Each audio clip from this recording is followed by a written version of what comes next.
Alors, je vais prendre mon dessert avec vous aujourd'hui. Vous allez très vite comprendre pourquoi. Aujourd'hui, on va parler d'un sujet qui peut être un petit peu tabou, pourtant source de plaisir. Si vous avez lu le titre de cette vidéo, vous savez de quoi on va parler. Bah oui, cette pratique d'aller mettre, c'est très bon, d'aller mettre sa langue sur la porte de derrière est très tabou. Ici, je vais lever tous les secrets sur cette pratique. Les techniques de langue à utiliser, les meilleurs conseils pour que ce soit réussi, comment se préparer en tant que donneur, comment se préparer en tant que receveur. À la fin de cette vidéo, vous saurez comment transformer ce plaisir-là en quelque chose d'incroyable, d'excitant. Parce que cette zone de la porte de derrière est bourrée de terminaisons nerveuses ultra sensibles. Donc ce serait dommage de ne pas vouloir jouer avec. Que ce soit en isolé, juste avec ça, ou en le couplant à d'autres plaisirs buccales, notamment le plaisir buccal que vous allez pouvoir offrir à une banane ou à une fleur de lotus. On y va? Alors d'abord, il y a des petits conseils pour que cette pratique elle soit réussie. Une des premières choses auxquelles je pense, c'est le timing, le bon moment pour le faire. C'est mieux de se lancer dans cette belle pratique quand le corps de la personne il est déjà un peu tendu, que vous voyez des signaux d'excitation. Peut-être que vous l'avez déjà beaucoup caressé, vous l'avez peut-être massé, vous avez déjà utilisé votre langue sur sa banane ou sur sa fleur de lotus. Et là, ensuite, vous allez doucement arriver sur ce plaisir-là, qui est un petit peu différent. Donc c'est pas une pratique qu'on fait en premier quand on commence à jouer. On la fait un petit peu plus tard. D'accord? Et plus la personne est débutante, plus on va attendre que son corps il soit déjà très excité et prêt à recevoir ce plaisir-là. Et si au contraire on sait que la personne elle adore ce plaisir-là et qu'elle le connaît bien, eh bien dans ce cas on peut le faire un petit peu plus tôt. Donc adaptez-vous bien là-dessus, ça va permettre de décupler le plaisir que la personne elle ressent parce qu'elle sera beaucoup plus prête à jouer avec cette zone-là. Et ce qui va aussi permettre d'avoir une expérience qui est réussie sur cette belle pratique-là, c'est de bien penser à comment on la met au moment où c'est le bon timing. Moi, je vous conseille au début de coupler ça avec une autre caresse buccale. Vous allez faire un ou une fellation à votre partenaire en premier. Et ensuite, vous allez commencer à titiller cette zone-là. Et on va voir exactement comment le faire juste après. Donc, vous donnez du plaisir buccal à votre partenaire. Vous voyez que la personne est en train de monter. Et ensuite, vous passez sur cette zone. Et vous continuez au début, surtout si la personne n'a pas l'habitude, à stimuler sa banane ou sa fleur de lotus, que ce soit le bout du doigt si on parle de caresser un pied, ou votre main si jamais il s'agit de branler une petite banane ou une grosse. Donc vous voyez au début on utilise la double stimulation. Celle-ci, dont parle la vidéo, et en même temps une manuelle. Et on fait attention d'ailleurs à ce stade-là, si on n'a pas de digue dentaire pour protéger, de ne pas passer directement de l'un à l'autre. Je passe pas directement de ça à je mets ma bouche. Il y a un sens dans lequel ça pose pas de problème, des organes génitaux jusqu'à la porte de derrière, mais ça peut poser un problème d'hygiène dans l'autre sens, de la porte de derrière jusqu'aux organes génitaux. Donc on attend un petit peu, on déglutit, éventuellement on peut même se rincer la bouche avec du bain de bouche avant de repasser à l'autre. Mais si on a attendu quelques minutes, c'est bon, on peut rejouer. Surtout si la personne est vraiment très bien préparée. Et on va voir ensuite comment. Attendez 2 secondes avant qu'on continue de jouer avec mon super petit dessert, je voulais vous proposer un pacte d'explorateur. Moi je vous crée des contenus 100% gratuits pour avoir une sécurité super épanouie. Et ce que je vous demande en échange, c'est de liker et de commenter toutes les vidéos que vous voyez et de vous abonner à la chaîne. J'aurai aucune façon de savoir si vous l'avez fait ou pas. Mais je compte sur vous. Parce que ce tout petit geste-là que vous pouvez faire, il peut faire une révolution de société pour que la sexualité elle soit moins taboue et que tout le monde prenne ensemble beaucoup plus de plaisir. Allez, on continue. L'autre, ensuite, si jamais vous voulez offrir ce plaisir-là à une personne qui a une vulve et qui peut jouer plusieurs fois, je vous conseille d'attendre le 2e ou le 3e orgasme pour que le corps de cette femme soit déjà bien chaud. La femme, elle a déjà joui. Son corps, il est déjà tout tendu. Il est déjà très excité. On va aller lui faire découvrir ou explorer d'autres plaisirs de la porte de derrière. Pour un homme, cette belle pratique-là, elle va aussi être très efficace, soit avant de passer à des jeux sur cette zone-là, soit juste avant le moment de l'éjecte, pour décupler le plaisir du grand final, grâce à la porte de derrière et les petits coups de langue qu'on va voir comment faire juste après. L'autre petite astuce que je peux vous livrer, c'est vraiment de visualiser la porte de derrière avec le principe des zones froides, tièdes et chaudes. Le milieu là que je suis en train de toucher de la porte d'entrée, c'est la zone chaude, brûlante. Vous allez visualiser ce point-là. Autour, j'ai une zone tiède et autour, j'ai une zone froide. Et on reprend le principe de toutes mes vidéos. Vous commencez toujours par des zones plus froides. Le ventre, les cuisses. Vous vous rapprochez progressivement. Ensuite, les zones tièdes tout autour. Et en dernier, et je vais vous expliquer comment, on passe à la zone chaude et brûlante du milieu. Donc c'est pas directement, ok, j'ai pas du tout touché autour de cette zone, vous voyez, toute la zone, et pouf, je vais directement mettre ma langue là et commencer à lécher. Pas du tout, ça pourrait bloquer la personne. Visualisez ça vraiment comme une cible au milieu, et vous allez vous rapprocher, très doucement, idéalement en faisant des ronds autour, plus on se rapproche. Vous pouvez aussi mettre de la salive dessus, et même souffler. légèrement dessus. Ça fait une sensation de froid qui peut être un peu délicieuse avant de prendre contact avec la zone. Et l'autre astuce, c'est d'abord d'aller prendre contact avec la zone avant d'aller la stimuler avec votre langue. Comment on prend contact? Alors, on prend contact par exemple en posant un doigt. Je vais juste survoler avec mon doigt cette zone. Je prends contact. Je confirme à mon partenaire que là, on va commencer à jouer avec cette zone-là. Et je m'y connecte. Je permets à la personne de s'y connecter en conscience. Ok, là, il a touché cette zone-là. On va passer à ça. Bien sûr, on en a discuté en amont. Et moi-même, je m'y connecte. Donc, c'est ce que j'appelle prendre contact avec la zone. On peut aussi faire un bisou au début avant de commencer. Je fais un bisou à cette zone avec laquelle je vais jouer. Je m'y connecte. J'y mets de la conscience. Je rajoute une façon de me connecter à mon ou ma partenaire avec qui je vais partager ce moment très intime. L'autre astuce qui est très importante, c'est la patience. Prendre son temps. Aussi bien prendre son temps pendant qu'on donne ce plaisir-là et pas aller direct faire en mettant sa langue et en enfonçant sa langue très fort. C'est ultra bloquant et pas du tout agréable. Donc, de la patience et prendre son temps quand on va jouer avec cette zone-là, mais comme sur les autres zones. Et de la patience aussi avec votre partenaire ou avec vous-même, si vous commencez à explorer cette pratique. Ça peut mettre du temps à se sentir confortable avec. Ça peut mettre du temps pour l'autre personne aussi. Donc vraiment, peut-être au début, ça va être juste jouer autour. Et ce serait parfait comme ça. Il y a plein de fois où si la personne n'a pas l'habitude, je vais d'abord rester dans une zone très tiède. Vous voyez? Pour que cette personne, elle commence à se connecter à cette zone. Qu'elle comprenne, ok, on peut s'en approcher, c'est pas dangereux. Il va pas se passer des trucs bizarres. Maintenant, on va voir les meilleures techniques de langue à utiliser. Parce que comment on donne du plaisir sur cette petite porte de derrière qui peut être très délicieuse? L'idée, c'est vraiment d'y aller crescendo, tout doucement. On commence bas et on monte et on fait progresser l'intensité en fonction des réactions du corps de son ou sa partenaire. On va commencer toujours par une exploration douce grâce avec ma langue. Donc, je vais passer ma langue dans les zones périphériques, donc notamment en faisant des ronds, ou alors en faisant des petits bisous, ou des petits coups de langue dans la zone autour. Et je me rapproche de plus en plus de la zone du milieu, mais sans la toucher au tout début. Donc vraiment, vous imaginez que vous allez faire des petits cercles avec votre langue et vous rapprocher de plus en plus du milieu, sans le toucher au début. Vous pouvez aussi passer votre langue sur les côtés comme ça. Ça, c'est quelque chose qui marche pas mal.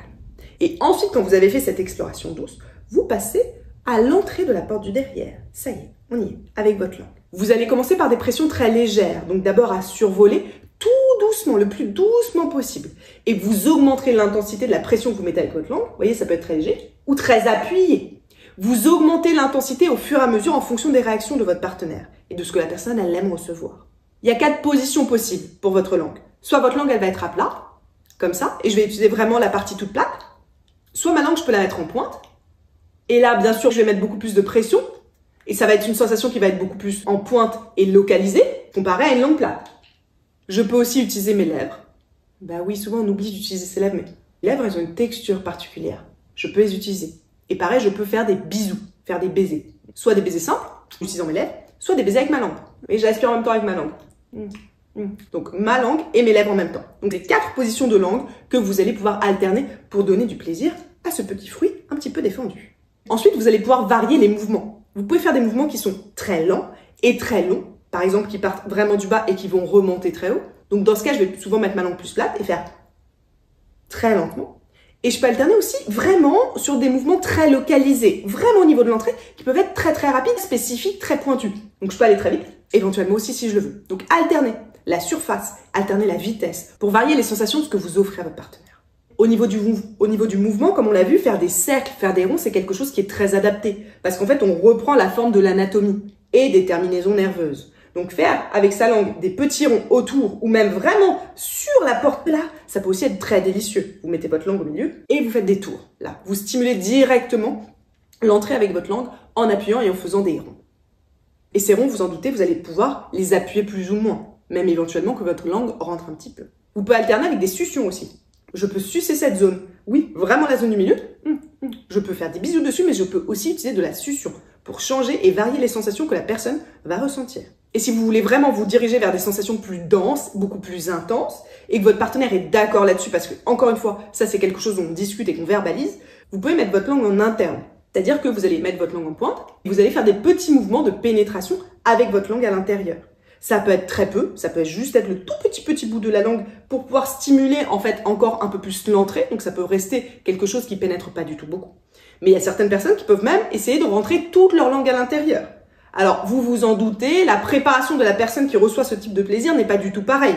entre quelque chose qui reste de surface ou quelque chose où la langue rentre à l'intérieur. Donc au niveau de l'hygiène, ça n'a rien à voir. C'est pas quelque chose qu'on va faire du tout spontanément, vous vous en doutez. Sinon, on va être malade, on va avoir une tourista. Mais alors du coup, comment on se prépare bien à cette pratique? Que ce soit pour la donner ou pour la recevoir. Parce qu'encore une fois, c'est pas quelque chose qu'on va faire spontanément. En tout cas, je vous le déconseille. Il vaut mieux avoir eu la bonne préparation. Alors si j'ai envie de recevoir ce plaisir-là, d'accord, quel que soit mon genre, je vais me préparer en amont.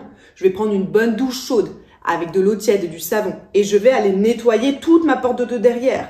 Les zones froides, les zones tièdes et la zone chaude. Donc je nettoie tout avec ma main, de l'eau, du savon et je rince. D'accord?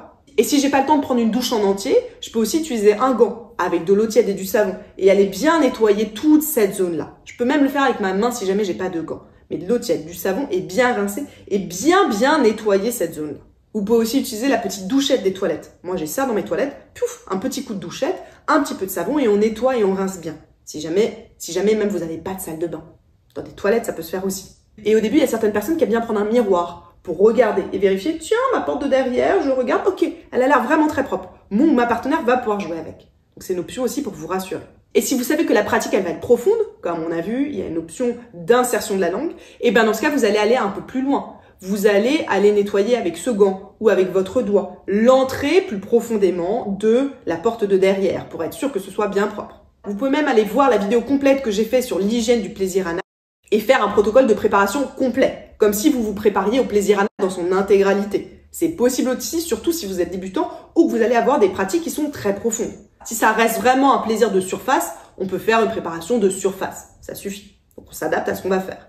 Et au degré qu'on a de connaissance de son corps. Et vous pouvez toujours vérifier que c'est bien propre avec un doigt. L'ongle coupé, la main propre que vous avez lavée, eh bien vous pouvez insérer le début de votre doigt pour vérifier que tout est bien propre.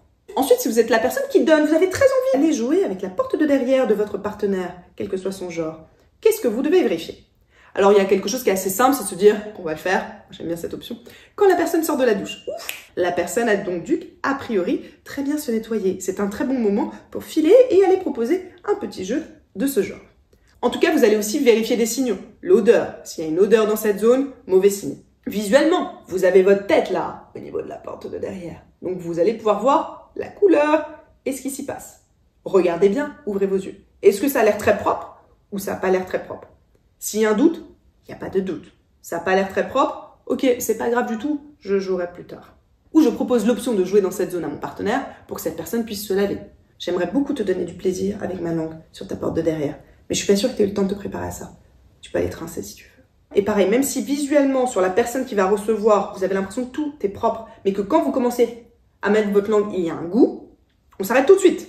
S'il y a un goût, surtout un goût inhabituel, c'est mauvais signe. On s'arrête. Normalement, il n'y a pas de goût spécifique sur cette zone-là, quand elle a été lavée. C'est comme lécher votre peau, là. Si je laisse ma peau, là, à moins d'avoir mis de la crème ou quelque chose, le goût est assez neutre. D'accord? Et bien, ça doit être la même chose en bas. S'il y a un autre goût, stop tout de suite.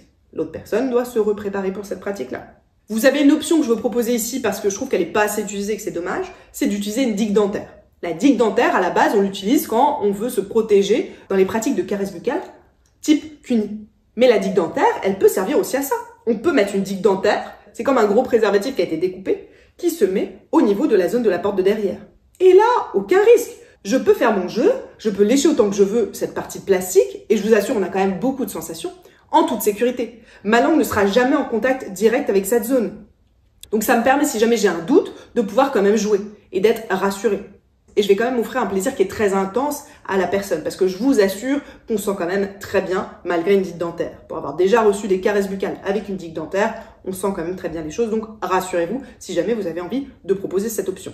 C'est plus pour la personne qui donne. Je vais lécher du plastique. Même si je sens tous les reliefs et toute l'anatomie de la personne que je vais lécher, il y a quand même un léger goût de plastique et de texture de plastique. Mais bon, ça peut être ok et on s'y fait. Ce qui va être important aussi quand on va jouer sur cette partie-là, pour offrir ce plaisir à son ou sa partenaire, c'est la communication. Et là, je vais vous inciter à avoir une communication qui est verbale et pas d'utiliser que du non-verbal. En mode on se connaît, ok, j'y vais. Non, là, il y a besoin qu'un oui clair, spécifique soit formulé. Que la personne vous dise oui, je suis d'accord que tu ailles faire ça. C'est très très spécifique comme pratique. Parce que vous n'avez pas envie de faire ça si la personne elle n'a pas eu le temps de se préparer. On est d'accord. Donc quand vous proposez cette pratique à votre partenaire, vous pouvez aussi lui proposer d'aller se préparer si cette personne n'a pas eu le temps. J'aimerais beaucoup t'offrir ce plaisir buccal. Est-ce que tu as le temps de te préparer pour ça? Sinon vas-y, je peux attendre 5 minutes. C'est aussi une bonne idée de parler vraiment, concrètement, hygiène avec son ou sa partenaire. Peut-être que l'autre n'a aucune idée de comment il faut se préparer. Vous pouvez lui montrer la vidéo. Peut-être que l'autre personne, elle va juste en discuter avec vous et savoir ce qu'il va falloir faire. Parce que parfois, l'autre personne n'osera juste pas dire qu'elle ne sait pas comment se préparer. Donc, on peut en parler concrètement. Tu utilises quoi? J'ai vu qu'il fallait un gant avec un peu d'eau et du savon. Tiens, regarde, j'ai vu une vidéo là-dessus. Et la communication et le besoin d'avoir un oui qui est très clair sur cette pratique, elle va être nécessaire à chaque fois. Même si j'ai l'habitude de faire plein de bisous et de caresses buccales sur cette zone-là à mon partenaire, eh bien peut-être qu'une fois, en fait, il ne se sentira pas prêt. Ou qu'en fait, son transit ne lui permet pas. Donc on vérifie à chaque fois sur cette pratique qu'il y a un consentement et un grand oui verbal. Peut-être que la personne n'a pas eu de prendre de douche. Elle a pris le métro, elle a travaillé toute la journée, elle a transpiré. Et en fait, là, elle a un peu mal au ventre. Et cette personne, pour une fois, elle va vous dire non. Alors qu'elle vous a dit 100 fois oui. Donc on redemande. Si la personne n'a pas forcément l'habitude, ça peut être intéressant aussi de verbaliser, vous qui allez peut-être proposer cette pratique, que c'est une pratique de plaisir. De dire qu'il n'y a pas de tabou autour de ça. Et aussi bien verbaliser qu'il n'y aura rien d'autre qui va être entraîné par cette pratique. À quoi je pense? Je pense notamment à l'insertion de langue. De dire à la personne, je vais rester en surface. Je vais pas insérer ma langue à l'intérieur de toi, à moins que tu me le demandes. Donc ça, on le dit, parce qu'il y a certaines personnes qui n'ont pas du tout envie qu'on enfonce la langue. Pareil, de dire que ça va rien entraîner d'autre. C'est pas parce que je fais cette pratique, qui est souvent associée à la préparation, à la sodomie, qu'il va y avoir cette pratique après, quel que soit mon genre. C'est pas parce que tu acceptes de faire ça, qu'après je vais insérer autre chose à l'intérieur de toi. Pas du tout. Ça rassure de le savoir. Ok, moi je veux bien accepter juste ça, mais j'ai pas du tout envie que tu rentres à l'intérieur de moi ensuite. Bon, bah très bien, c'est un autre plaisir qu'on peut explorer. Et même s'il s'agit d'un simple doigt, si jamais vous offrez ce plaisir à un homme, il faut le rassurer et lui dire que, à moins qu'il en ait envie, et vous aussi, ça ne veut pas dire que vous allez insérer un doigt à l'intérieur de cette personne. Peut-être que cette personne n'en a pas envie. Donc on le dit clairement. Pour jouer en extérieur seulement. Cette pratique, vous en doutez, elle demande de dépasser potentiellement beaucoup de blocages mentaux qu'on a. C'est pour ça aussi qu'elle reste taboue et qu'on n'en parle pas beaucoup. Pourtant, il y a plein de gens qui le font. Alors c'est quoi les blocages mentaux à dépasser? Eh bien, vous en doutez, cette zone-là, elle est associée à quoi? Au caca. Donc se dire qu'on va mettre sa bouche, sa langue et lécher une zone qui est associée à ça, il y a besoin d'un petit travail derrière de déconstruction. Parce que dès qu'on a appris la propreté quand on avait 2-3 ans, eh bien, on s'est dit qu'on n'allait pas mettre notre langue là-dessus. Donc ce mécanisme de dégoût qu'on peut ressentir très spontanément au début, il est normal, rassurez-vous. Là, il y a deux options. Soit vous vous dites, en fait, moi, j'ai pas du tout, mais non, pas du tout, envie de faire ça. Et là, vous êtes totalement libre de pas avoir envie d'explorer ça. Dans le champ de la sexualité, il y a 1001 options possibles. Et il y en a certaines que vous avez juste pas envie de faire. Et ça, rassurez-vous, c'est tout à fait normal. Donc dans ce cas, vous dites, bon, bah, j'ai ce dégoût-là, j'irai pas faire cette pratique. Et peut-être que vous avez un dégoût de le faire, mais peut-être que vous n'avez pas un dégoût de le recevoir. Ça aussi, vous pouvez vous demander. Ah bah moi, ça me dégoûte, j'ai pas du tout envie de le faire sur quelqu'un. Par contre, que ma partenaire me le fasse, moi, c'est ok pour moi. Mais si vous vous dites que vous avez envie, soit de pouvoir le recevoir, soit de pouvoir le donner, vous pouvez aller dépasser ce blocage de base. Parce que peut-être que si vous regardez cette vidéo et que même si vous ressentez du dégoût, il y a peut-être une légère curiosité quelque part. Dans ce cas, vous êtes au bon endroit. La première chose, ça va être vraiment d'accepter toutes les émotions que vous ressentez. Ok, moi je ressens du dégoût. Bah, vous vous installez dans le dégoût que vous ressentez. Vous faites pas ça pendant que vous êtes avec votre partenaire en train de le faire. Hein. À un autre moment, vous allongez sur votre lit ou vous écrivez sur un papier. Ok, moi je trouve que c'est dégoûtant. Oh là là, mais j'ai trop peur d'avoir du goût dans ma bouche. Imagine s'il y a des traces. Vous écrivez tout ce que vous pensez, vous acceptez toute la peur et tout le dégoût que vous ressentez. Et en fait, paradoxalement, ça va permettre au fur et à mesure de dépasser. Ok, moi je ressens ça. Et ensuite, je me rassure aussi. Je sais que si la personne se prépare bien, ça va bien se passer. Donc je peux vérifier que la personne, elle ait bien fait sa toilette, par exemple. Je peux en discuter, ça va me rassurer. Et quoi de mieux pour dépasser la peur que l'expérience? Rien. Si jamais vous commencez, vous essayez doucement, petit à petit, et tout se passe bien, eh bien ça va aussi vous rassurer et déconstruire cette barrière mentale que vous aviez, progressivement. Voilà les amis, vous avez tout ce qu'il faut pour aller essayer ce magnifique petit plaisir des caresses buccales sur la porte de derrière. Moi, je vais aller finir très tranquillement mon dessert et je vais vous laisser. Et n'oubliez pas que cette vidéo n'est pas une incitation à faire quoi que ce soit. C'est juste pour vous donner encore une fois le champ des possibles de la merveilleuse expression de la sexualité humaine. Parce qu'on peut prendre du plaisir sur nos corps et avoir une connexion qui est intense, qui est très profonde avec notre partenaire, grâce à ce type d'exploration aussi. C'est juste dans ce cas important d'en parler et de respecter les normes d'hygiène que je vous ai livrées. Et cette belle pratique aussi, vous en doutez, elle est très utile pour aller ensuite explorer tout le plaisir de la porte de derrière. Et là, les jeux, ils sont infinis. On a déjà commencé à en parler sur la chaîne et on ira en parler encore beaucoup plus. Merci beaucoup à vous. Juste délicieux. En fait, il n'y a pas besoin de cuillère pour manger ce truc-là.